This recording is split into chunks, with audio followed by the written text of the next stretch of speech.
Hi hello welcome back to my channel. నేను మీ హర్షిని మేకల. Find మీ. నేను ఎక్కడున్నానో పోస్టర్లో చెప్పండి. That's me. ఫైనల్లీ నేను ఇక్కడికి వచ్చాను అనమాట. బ్యూటీ పేజెంట్కి జడ్జిగా జ్యూరీ మెంబర్గా వచ్చాను. ఇక్కడ చూడండి, ఆల్రెడీ ఒక బుడ్డ పాప వాక్ చేస్తూ వస్తున్నారు, బుడ్డ పిల్లలు. సచ్ ఎ బ్యూటిఫుల్ ఈవెంట్ అండి. నాకైతే చాలా చాలా బాగా నచ్చింది, బాగా ఎంజాయ్ చేశాను.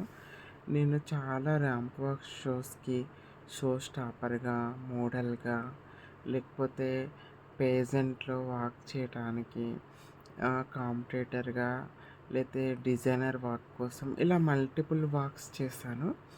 బట్ జ్యూరీగా ఫస్ట్ టైం వెళ్ళాను అనమాట. వీళ్ళ వాకింగు, వీళ్ళ టైరు ఇదంతా చూసిన తర్వాత నేను ఒక డెసిషన్కి వచ్చాను. జడ్జ్ చేయటం చాలా కష్టమండి. నేను అనుకునేదాన్ని, నేను ర్యాంప్ వాక్ చేస్తున్నప్పుడు వీళ్ళు జడ్జిమెంట్ ఎలా ఇస్తున్నారు, ఏ పద్ధతిలో ఇస్తున్నారు, ఎందుకు ఒకరికి తక్కువ మార్కులు వచ్చాయి, ఒకరికి ఎక్కువ మార్కులు వచ్చాయి, వీటితో సంబంధం లేకుండా కాన్ఫిడెన్స్ ఉన్న వాళ్ళకి కూడా ఎలా మార్క్స్ ఇచ్చారు అని చెప్పేసి ఒక క్వశ్చన్ మార్క్ ఉండేదన్నమాట. ఒక్కొక్క పేజెంట్లో డిఫరెంట్ డిఫరెంట్ పేజెంట్లో ఉంటే చూడండి ఎంత బాగున్నారో బుడ్డి బుడ్డి పిల్లలు. ఇక్కడ డిఫరెంట్ టైప్స్ ఆఫ్ కాంపిటీషన్ జరిగిందనమాట. ఇప్పుడు చోటీ క్వీన్ అంటే చిన్న పాపలు, తర్వాత చిన్న బాబులు, తర్వాత టీనేజ్, తర్వాత మిస్టర్, తర్వాత మిస్, ఇలా డిఫరెంట్ కేటగిరీస్లో అన్ని రకాల కేటగిరీలో ర్యాంప్ వాక్ షోస్ అయితే జరిగినాయండి. దీనికి జ్యూరీగా వెళ్ళాను ఫస్ట్ టైం. వాళ్ళకి ఎలా మార్క్స్ ఇస్తాము ఏంటి అనేది కాన్ఫిడెన్షియల్ చెప్పకూడదు. డిఫరెంట్ డిఫరెంట్ వేరియేషన్స్లో వాళ్ళ కాన్ఫిడెన్స్ని బట్టి, వాళ్ళ వాకింగ్ని బట్టి, వాళ్ళ లుక్స్ని బట్టి ఎవ్రీథింగ్ కౌంట్ అవుతుంది. పిన్ టు పిన్ అన్నీ కౌంట్ చేసి మనం వాళ్ళకి మార్క్స్లు ఇవ్వాల్సి ఉంటుంది. 100 మార్క్స్ ఉంటాయి. 100 మార్క్స్కి జ్యూరీస్ అందరూ ఎన్నెన్ని మార్క్స్ ఇచ్చారు. జ్యూరీస్ ఒక్కొక్క పేజెంట్లో 10 మంది ఉంటారు, ఒక్కొక్క పేజెంట్లో 5 మెంబర్స్ ఉంటారు, ఒక్కొక్క పేజెంట్లో 3 మెంబర్స్ ఉంటారు. అలా డిఫరెంట్గా ఉంటుందన్నమాట. జ్యూరీ దాన్ని బట్టి అలా మార్క్స్ ఇవ్వటం జరుగుతుందన్నమాట. నేనైతే దీనికి జ్యూరీగా వెళ్ళాను. నేను మా మిగతా జ్యూరీ అందరం కలిసి ఒక అమ్మాయిని సెలెక్ట్ చేస్తాము. చిన్న పాప ఎంత బ్యూటిఫుల్గా ఉందో. ఆ పాప వాకింగ్ కాన్ఫిడెంట్ అయితే నాకు చాలా బాగా నచ్చింది. ఎవరు విన్ అయ్యారు అనేది మీరు క్లైమాక్స్లో చూడొచ్చండి ఎంత క్రౌడ్ వచ్చిందో.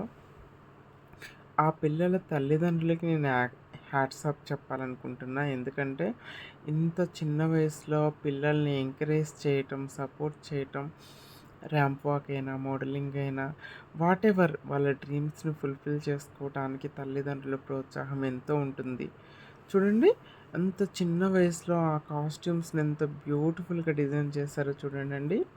పాపకి మిస్ యూనివర్స్ లేదా మిస్ వరల్డ్ రేంజ్లో వాళ్ళ కాస్ట్యూమ్స్ వేసుకొచ్చారండి. నాకు భలే అనిపించింది అనమాట. నేను కూడా డిఫరెంట్ ఈ టైప్లో కాస్ట్యూమ్స్ డిజైన్ చేయించుకుంటానన్నమాట ర్యాంప్ వాక్స్కి, మోడలింగ్కి.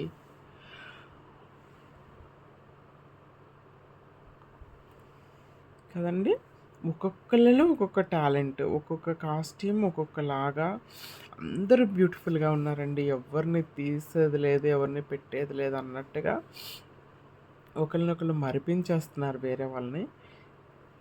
సో టైమే తెలియలేదు, చాలాసేపు ఉన్నాం అనమాట. ఇండివిజువల్ వాక్ అయిపోయిన తర్వాత అందరూ గ్రూప్ వస్తున్నారు చూడండి. కనుల విందుగా ఉంటుంది. గ్రూప్ అందరూ 1 బై 1 వచ్చేసి సైడ్కి వెళ్తారు. తర్వాత వెస్ట్రన్ రౌండ్ ఉంటుంది. ఇదే కిడ్స్కి ట్రెడిషనల్, వెస్ట్రన్ 2 టైప్ ఆఫ్ కాస్ట్యూమ్స్లో వచ్చారు. అన్ని కేటగిరీలకి సేమ్ లైక్ ఇదే ఫార్ములా అనమాట. మిస్కి కూడా వెస్ట్రన్ ట్రెడిషను, మిస్టర్కి వెస్ట్రన్ ట్రెడిషన్, కిడ్స్కి, టీన్కి, మిస్సెస్కి అన్ని కేటగిరీస్ కూడా ఇలా డిఫరెంట్ టైప్లో. మా జ్యూరీలో దిస్ ఈజ్ మీ లాస్ట్లో కూర్చున్నాను నేను. అక్కడ చూడండి, జ్యూరీలో ఒక పర్సన్ వాళ్ళ వాకింగ్, వాళ్ళ డ్రెస్, కాస్ట్యూమ్స్ గురించి కాంప్లిమెంట్ ఇవ్వటం జరిగింది. బాగా అనిపించింది అనమాట. టోటల్ ఆఫ్టర్నూన్ 1కి స్టార్ట్ అయితే యాక్చువల్గా షో వచ్చేసి 10కే స్టార్ట్ అయింది. రిహార్సల్స్ అని అవన్నీ ఇవన్నీ వాళ్ళకన్నీ ఉంటాయి కదా! సో, మేమందరం జ్యూరీస్ అందరం కూడా 1కి వెళ్ళాము. చూడొచ్చు హాల్ అంతా నిండిపోయిందండి. ఫుల్ నిండిపోయింది.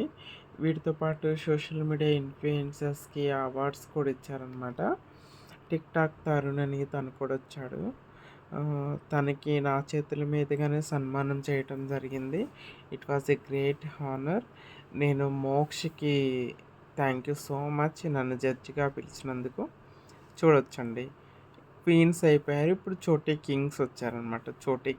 చోటీ కింగ్స్‌ని చిల్డ్రన్స్ అనమాట. చోటీ కింగ్స్ కేటగిరీలో తక్కువ మందే వచ్చారనమాట. నేనైతే ఫైనల్లీ షో అయితే కంప్లీట్‌గా ఎంజాయ్ చేశాను ఫ్రెండ్స్. సో, ఈ షో ఎక్కడ జరిగింది? సికింద్రాబాద్‌లో జరిగిందనమాట. సో, నేను miss universe trans Asia 2024 winner and Moksh Maltai స్టూడియోస్‌కి చాలా ర్యాంప్ వాక్స్ కూడా చేశాను. He is a nice person. He is a talented person. New టాలెంట్‌ని ఎంకరేజ్ చేస్తూ ఉంటారు. సో, అందుకనే మోక్ష్ జ్యూరీగా రా అని నన్ను పిలవగానే కాదనలేకపోయాను. వేరే వర్క్స్ ఉన్నాయన్నమాట. ఆ వర్క్స్ కూడా నేను పక్కన పెట్టి ఈ షోకి నేను జ్యూరీగా వెళ్ళటం జరిగింది.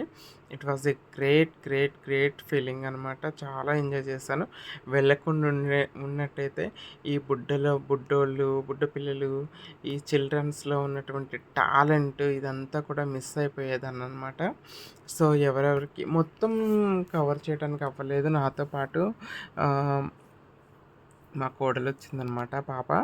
ఆ పాప చాలా వీడియోస్ కవర్ చేస్తుంది. క్లియర్‌గా తీయలేకపోయినా కూడా కొంతవరకు కవర్ చేస్తుందనమాట.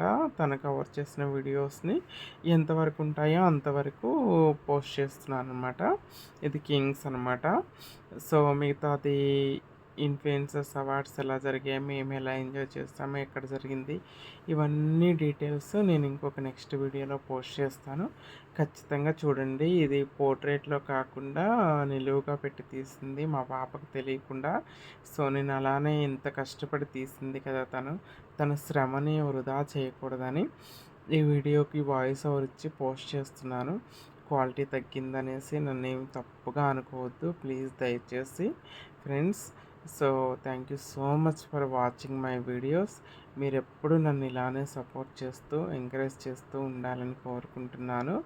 సో, నా వీడియోస్ చూసి, నా ఛానల్ సబ్స్క్రైబ్ చేసి, మీరు వీలైతే ఒక కామెంట్ చేసి, వీలైతే షేర్ చేసి, మీ అందరూ నాకు సపోర్ట్ చేస్తారని కోరుకుంటున్నాను.